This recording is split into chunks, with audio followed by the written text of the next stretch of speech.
to court and suing them. How do other countries deal with such disputes?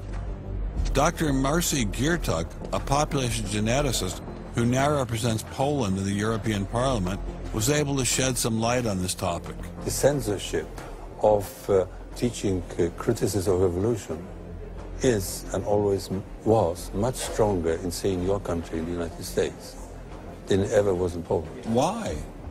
Why would the censorship... That is because you have a political correctness in your country. These issues are brought to court, and the court says what you can and what you cannot teach.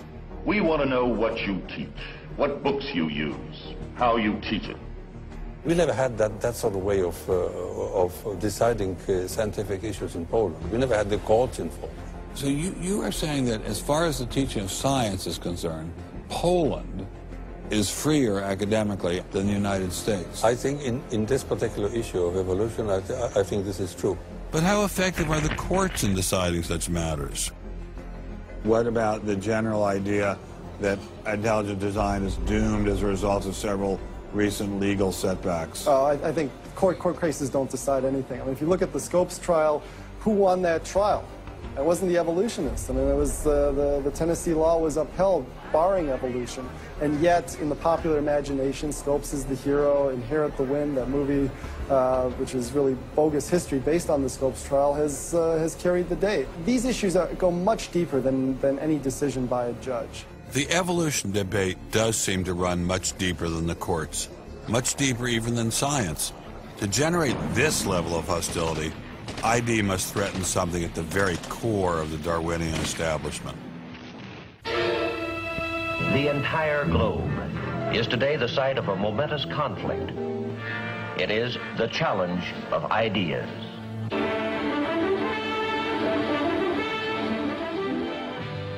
I'm Edward R. Murrow.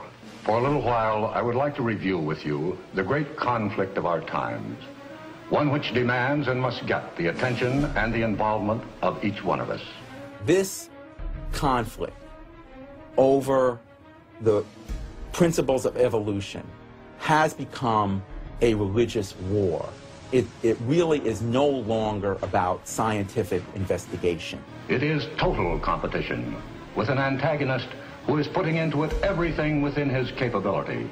The situation has reached a point where many of evolution's top apologists have switched from defending Darwinism to attacking religion in what they see as a bid to stamp out intelligent design at the source. Richard Dawkins is the best example of this. His recent book, The God Delusion, has sold over 1 million copies worldwide. The God Delusion is my long-expected, long-worked-on, full-frontal attack on religion. To me, science is about trying to explain existence, and religion is about trying to explain existence. It's just that religion gets the wrong answer. But is Dawkins correct? Are science and religion really at war? For an appraisal of this continuing and protracted conflict, we can go to a reporter who has watched the growing conflict with the perception of a trained military observer. Oxford professor Alistair McGrath, author of The Dawkins Delusion, seemed like the ideal person to answer my question. Richard Dawkins has a charming and very, I think, interesting view of the relationship between science and religion. They're at war with each other, and in the end, one's got to win, and it's going to be science.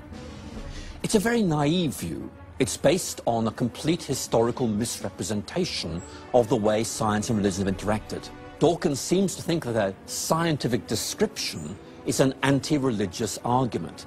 Describing how something happens scientifically somehow explains it away. It doesn't. But the questions of purpose, intentionality, the question why, still remain there on the table. And I think it was just a catastrophic mistake to have someone like Dawkins address himself to profound issues of theology, the existence of God, the nature of life. He hasn't committed himself to disciplined study in any relevant area of inquiry. He's a crummy philosopher. He doesn't have the rudimentary skills to meticulously assess his own arguments. Genius guy, though. Very smart guy. A little bit of a reptile, but a very smart guy. The opposing point of view in this conflict rests on a fundamentally different vision of man. If you have two distinguished scientists, and in fact you can range many more on each side, as you know, saying exactly opposite things, That's telling me that the conflict is not between science and belief in God. Otherwise, you'd expect all scientists to be atheists. But it's a worldview conflict. It's between scientists who have different worldviews. You've got two competing explanations of the evidence. One says design, one says undirected processes. Both of them have larger philosophical or religious or anti-religious implications. So you can't say that one of those two theories is scientific and the other is unscientific simply because they have implications. Both have implications. People who tell you, for example, that science tells you all you need to know about the world, or that science tells you that religion is all wrong, or science tells you there is no God, those people aren't telling you scientific things. They are saying metaphysical things, and they have to defend their positions for metaphysical reasons. What is being presented to the public is, first comes the science, and then comes the worldview. I would want to argue that that may not be the case, that it may actually be the other way around, that the worldview comes first and is influencing the interpretation of science. My deep regret is some people are so deeply entrenched in their own worldviews that they will simply not countenance alternatives. I'm actually a person of the left. And not even a particularly religious person. I think of myself as a kind of humanist. And I think it's sending a very bad message to religious people who are interested in science, that in some sense, in order to do science credibly, they have to leave their religious beliefs at the door. The founders of early modern science, Sir Isaac Newton, Robert Boyle, Johannes Kepler, Galileo, most of these early scientists all not only believed in God, but they thought their belief in God actually made it easier to do science. You can be religiously motivated and you can do good science. And they have more often gone together than not gone together. Admitting our biases is the best way towards rational discussion, which I would welcome. Rational debate is a nice thought, but it's nearly impossible in the current climate. I'd seen the chilling effect that this unquestioning devotion to Darwinism has had on science, but were there other consequences? No gods, no life after death, no ultimate foundation for ethics, no ultimate meaning in life, and no human free will are all deeply connected to an evolutionary perspective. You're here today and you're gone tomorrow, and that's all there is to it.